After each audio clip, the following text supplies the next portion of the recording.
What's going on, guys? It's your boy Brandon Swims, and welcome to the first ever Swims review. This is a new channel where we're going to be reviewing anything and everything. TV shows, food, books, manga, you name it, I'll review it. We are starting off with a banger of a movie that I watched tonight. It's called Drive Away Dolls. Drive Away Dolls is a movie that came out February 23rd, 2024, and unfortunately I did not get a chance to see it in theaters. However, this movie is currently streaming on Prime Video, and so I was able to check it out today. The synopsis of this film was enough for me to want to go see it, in addition to seeing the trailers a couple of times while I had seen other things in theaters.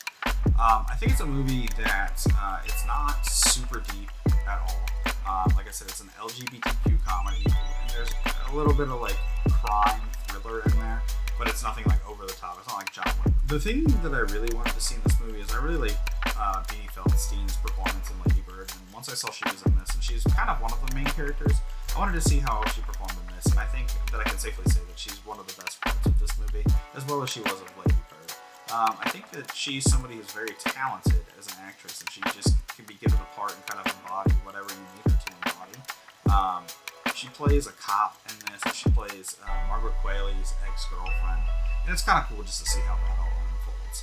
Another reason that I wanted to see this is I stumbled across a interview last night that Margaret Qualley did with Jimmy Fallon on The Tonight Show with Jimmy Fallon, and she's basically talking about how this movie comes out. This is her third movie that's coming out this year. She's had Drive Away Dolls, Kinds of Kindness, and then she's getting ready to release The Substance, which may actually be in theaters now, which is a body horror movie where she ends up playing like a younger version of Demi Moore's character. I haven't seen a whole lot about it. I've seen the trailer, and I do want to see the movie.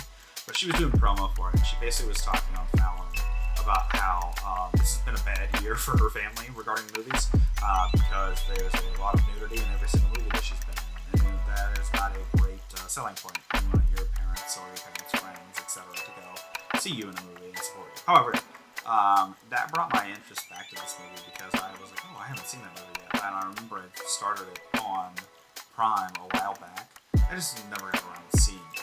So I sat down tonight and decided the first ever episode of Swimsreviews was going to be about Drive Away Dolls because it's an hour and 42 minutes long, and that movie runtime is perfect for me. That is like the sweet spot for me. I love an hour 30, an hour 20, anything in that range. This movie, however, like I said, is right there in that sweet spot. And I sat down to watch it, and it starts off kind of crazy. Starts off with Margaret Qualley in an apartment with another woman. I'll let you just kind of put two and two together there of what's going on. But initially, she's like, doing this, and her friend, who ends up being the other main character, played by Geraldine Pasquania, comes in the picture, and it really kind of starts to tell this story of Margaret Qualley's character and Geraldine's character, of how this friendship has been together for so long, and how sometimes love is right in front of us, right where we're not looking. Sometimes it's just right in front of us, and we just need to open our eyes.